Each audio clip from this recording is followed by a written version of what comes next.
What's up, guys? This is Astranox. So this is gonna be my thoughts about Baiken, quick review and sort of a mini guide. So it's gonna be the first video about her. I'll make a more in-depth guide later on if you guys want that. So you get her guaranteed at 121 pulls. The artifact torn sleeve is not guaranteed, it's limited though. So if you don't pull any artifact by the time you get to 121, if you were unlucky, then yeah, you're not gonna get the artifact unless you're pulling more. But I'll talk about gearing, like which artifact is good for her, and there's places where torn sleeve shines more, and other places where Dust Devil or Rihanna and Luciella shines more. So yeah, so multipliers, skill 187%. It's pretty normal for a damage dealer, but you can apply 2 bleeds for 2 turns, and bleeds, those they deal 30% of your attack and ignore 70% of the target's defense. That's like a free defense down debuff on the target, because defense down reduce the target's defense by 70%. So like you could I mean, it's like having defense down already on the target. And anyways, 0 to 3 bleed effects with skill 1 if you're using torn sleeve. So that is a potential of if you have 3 for 2 turns, that's 180% of your attack and bypasses 70% of the target's defense. If you are using Dust Devil, you proc it and you apply up to like 4 bleeds, that's 240% of your attack and penetrates 70% of the target's defense. That's pretty huge amount of damage on top of the initial multiplier. Just crazy damage. But these are heavily like relying on bleed. Like this hero heavily relies on bleed to deal like the bulk of her damage. Now skill 2. So yeah, that thing. I mean, with the skill enhancement here, you get you get 70% chance. So that's good, but it's RNG, it's random, and also you do you have to go through the effect resistance of the enemy. You need like a lot of effectiveness on the hero. You need a lot of stats to make Baiken very strong, very stat heavy hero. But yeah, I'll talk more about her in general. Let's move on to skill 2. Skill 2 is 224.5% damage multiplier. You can have you can have 3 bleed that last 2 turns. You can have 4 if you use torn sleeve. So that is a potential of 2 turns. Oh no, I rolled 210%. Did I miscalculate this thing? I miscalculated this thing. It's 240. Yeah, 240% damage, ignore 70% of the target's defense.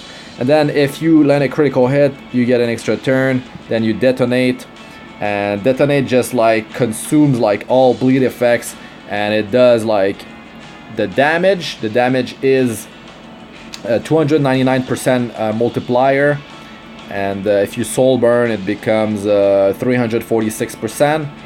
Then it also increases the bleed damage by 30% when it detonates. So you can have some insane hits with that detonate. The instant damage from the just the damage from detonate. From the skill itself, and then you've got the damage from detonate, both adding up to a huge number if you have a bunch of bleeds on the target. Now, these bleed, by the way, guys, scales off of your attack, and that is it. Beside the 30% damage modifier from this skill when you detonate, it just like if it's 2 turns, it's gonna be 30% attack twice, so 60% attack, and it goes through the 30% damage modifier, damage increase. But yeah, it doesn't scale with crit damage. It cannot crit bleeds. It's like exactly how I would trigger in game. It's just you're doing all the damage at once. So let's say there was a cleanse coming up. Well, you just like just like blowing up the monster, whatever, the target, before it gets removed. So I feel like she's pretty selfish. To be honest, her speed is low for a combat readiness booster. All the other, and plus like you need a bunch of other stats for her. Her speed at 113. So I mean, if you want to rely on her for a combat readiness booster, yeah, Shuri is 110. She's better than Shuri when it comes to just like she has a higher base speed, but still, like if you compare her to Judith or like Judith at 117, and anyways, she's in the lower end of the combat readiness boosters. So yeah, there's that. But also, like if you build her, you're most likely going to go with 100% crit chance, and you want a bunch of effectiveness because you need to land those bleeds, and you need that speed, you need that attack. So it's a lot of stats, guys. It's a lot of stats. So yeah, selfish damage dealer that doesn't bring enough to a team and gets countered quite often. I'm talking about when you're fighting against fire element targets, immunity, dealing with cleanse, effect resistance, hit chance reduction debuff. Now that makes it so you have 50% chance of missing the target. If you miss, you cannot land any of your bleeds, you cannot land any debuff, and you're gonna deal only 75% damage. You cannot land a critical hit, you cannot land a crushing hit when you miss.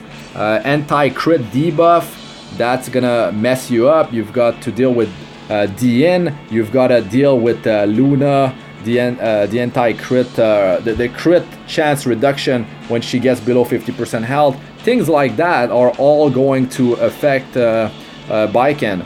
Boss immunity, boss might be just like straight up immune to debuffs. So yeah, also if you want to pull for her, you should wait for information. Maybe there's a leak, maybe there's a small window where we can actually see, we can check Dizzy's skill set and still have time to pull for Baiken. So you could like use that window to your advantage and like decide really like on the spot, are you going for her, are you going for Dizzy, are you just not going for anyone? So that is where I'm gonna that's what I'm gonna wait for to decide if I'm gonna be pulling. But to be honest, right now Baiken to me doesn't bring enough to my team for me wanting to pull her. Now there's also the high Molagora investment required.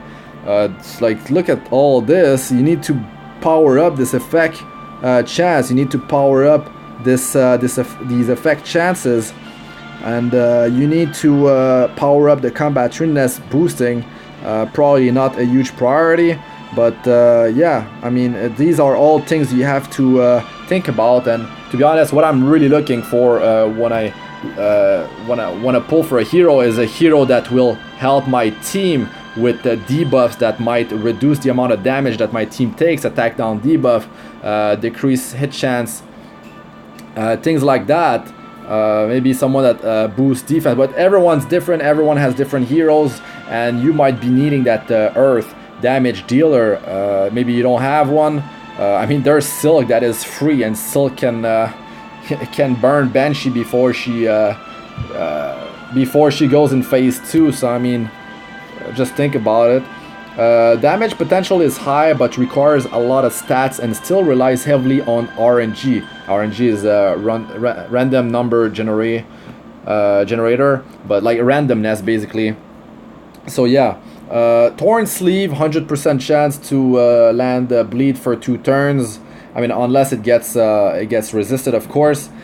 Now I would say Torn Sleeve is better for PvP when you want those bleed, like you want those bleed to land, so you can actually detonate and deal that burst that could be pretty reliable. If I don't know, guys, I don't know. Debuffs in general, especially in PvP where targets might have like pretty high effect resistance, and like with like anti-crit debuffs, like it's really odd with like ML Rin that potentially has applied team-wide immunity.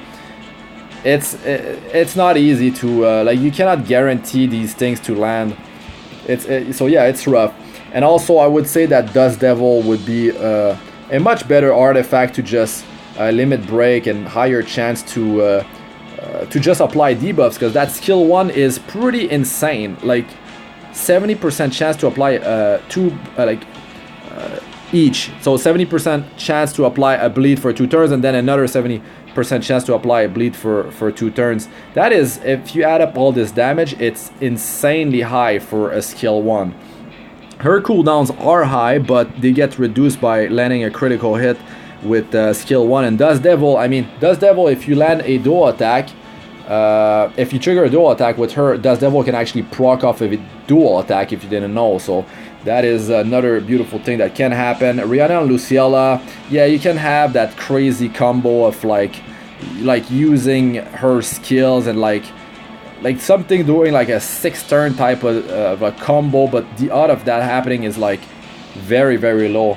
So I would not rely on that over the course of like a long battle of multiple turns that pass. Like Dust Devil is gonna be as solid as Torn Sleeve, and it's so much easier to obtain. Torn Sleeve is like that limited artifact that is not gonna show up for maybe a year, you know, if you don't pull it. Also, if you use Torn Sleeve, if you're lucky and you have it right, you could pair that with the 3-star hero Kairos to extend bleed duration by 1 turn with her skill 2, and this would in turn deal more detonate damage, and you could use that to blow up Banshee before she goes in phase 2. And there's a few videos out there, you can check those out, but that's one way. If you feel like manualing, Baiken could be that hero to blow up Banshee to do some quick runs, but you do have to go through manualing those battles. You can also just use Silk, guys, and like get a bunch of souls and just like spam soul burn S1 and just destroy Banshee, and she's free. So think about that. Tamarine, Kitty Clarissa, and Isaria are all heroes that can be comboed with Baiken. So Tamarine with the dual attack triggers, Kitty Clarissa with dual attack triggers, Isaria to reset her cooldowns for some crazy combo, wombo combo setups. So yeah, they all work well with Baiken if you're fortunate to have any of these 3. So yeah, like I said before, bleed only scales from attack. Rage set doesn't work. So yeah, don't try to rely on rage. It's not gonna work with the bleeds. Torn Sleeve is better for burst damage, like I said, like for PvP. If you want to do some burst and just blow up someone on Baiken's turn. I mean, you're gonna get more turn with Baiken, but you can blow up a target much more reliably than using Dust Devil or Rihanna and Luciella. So yeah, Dust Devil is better for PvE, I would say. PvE sustained damage, and yeah. So now, like, how you should gear for her, you definitely want 100% crit chance, or if you're fighting ice, I don't know, an ice boss, you only need 85% crit chance because you get 15% crit for free when you're at elemental advantage. So go for a necklace with crit chance. Actually, no, I mean, if you really need crit chance, if you are in the early game, you might need that crit chance necklace, right? But she scales better with attack because the bleeds, they scale off of attack. So it's better to go attack percentage necklace and just rely on the bleed damage, and for the ring go attack percentage. The boots, it depends. I usually just go with speed for better damage in PvE, and also she's got that combat readiness boost off of her skill 3, so speed boot are so much better overall for her, and she's gonna cycle through her skills faster. But if you, let's say, you want that extra bit of damage, I guess you could go with attack boots. If you want to just set up some Banshee like one shot, well, it's not gonna be a one shot, but I mean, like, if you want to set up a bunch of bleeds and extend duration with Kairos, which you don't need if you have enough attack on Baiken. Like with 3k attack, you could do it with attack buff. Kairos is if you have like 2k attack buff, and you want that extra damage, that turn increase on bleed to just blow up the Banshee. or any other boss you want to set up something like that, Kairos is definitely going to help you out there.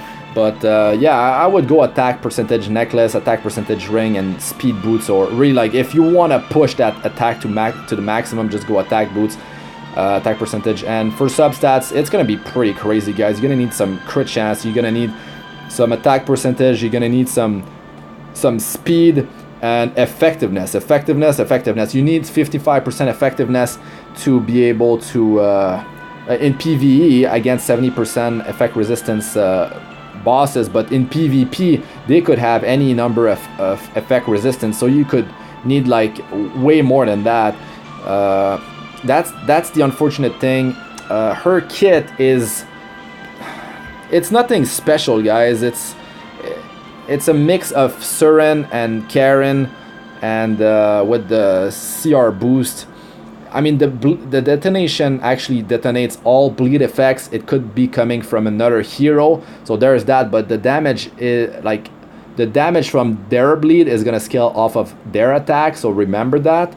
So there's another potential for some crazy burst damage if you want to have a bleed team and just blow them up with that thing.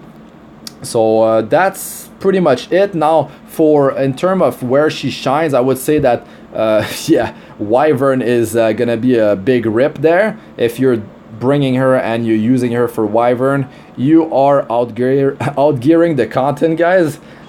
You can use her in Golem pretty successfully, but she's Earth, and you want to bring Fire if you are starting out in Golem. But still, if you have her and you have Kairos, you can do some crazy bursts. And Kairos, I mean, the Golem is slow, so you can easily stack those debuffs. But remember, there's a limit of 10 debuffs on targets, so it's gonna go quite fast to reach that amount. I mean, it's gonna be quick, and yeah, you're gonna need that detonate to kick in. So yeah, you need that attack buff to scale the bleed damage. I mean, just her damage in general, and also of course defense down is gonna help, but it's not gonna help with the bleed. Banshee, I would say she's good on auto, but I mean, there's better options. Of course, area damage is much better. If you want to manual one shot burn Banshee before phase 2, she's like top tier material for that, but it requires yeah, some setup and manualing and all that. If you want to go through the trouble of that, have fun. Azimanak, I would say that the bleed are just gonna keep on dropping, so you could detonate they're just gonna get cleared. It doesn't work. So yeah, no good for that. Arena, I would say doable. I guess, yeah, she's good for Arena. If you build her fast enough, you can use her as your second combat readiness booster, even your main combat readiness booster. She could potentially take out a squishy hero with the combo of skill 2 and to skill 3, especially with Torn Sleeve. That's definitely doable. You can pop Harado, let's say, with her and boost your team. And I mean, there's multiple things you can do, of course. But Guild War is where she's gonna shine more, of course, because it's a 3v3 scenario, and she, like, with the combat readiness boost plus the bleeding, like, you don't need defense down that badly. Of course, attack buff is gonna be quite helpful. Attack boost by 50% with that buff, but still, she could she could burst down someone during her turns initially and boost your team for them to go afterward. So there is that. So that's where she would shine the most, I would say. Raids, I don't know how much morale she brings to a team. I would say her kit, there's too many immunities, things that like straight up immunity that you can't do anything about. And she's Earth, so she has to deal with all the misses against fire targets. So there's that. And yeah, I mean, that's the issue. That's the issue. She doesn't bring enough to a team beside the combat readiness boosting and potential to like have a ton of damage. But I mean, there's only damage dealers, guys, that don't even rely on the bleed gimmick. So yeah, And also like for the Abyss, yeah, you could use her, but again, a lot of immunities, and it's gonna be frustrating for like just dealing with fire enemies, plus all the cleansing, plus all the immunities. It's gonna be rough, and they have pretty high effect resistance as well. But that's gonna be it for this one, guys. That was much longer than I wanted it to be, but I had a bunch of things to say, so there you have it. Yeah, like, comment, and subscribe for more. Just check out my other videos, guides, gameplay videos for Arena, for Guild Wars, Abyss guides from floor 62 plus, gold guide if you're wondering how I got all that gold as free to play since global release. Not free to play, by the way, just straight up free to play, guys. It's like no joke. Even some people just don't believe me, but yeah, I got 2 accounts there free to play, and it works good. That's how I play my games, and that's how I enjoy them the most. Anyways, and also her memory imprint, yeah, it's pretty good. Affects all slots. Memory imprints don't affect the own hero, by the way, if you didn't know. And yeah, I'm Astranox. That's it, guys. Peace out for now.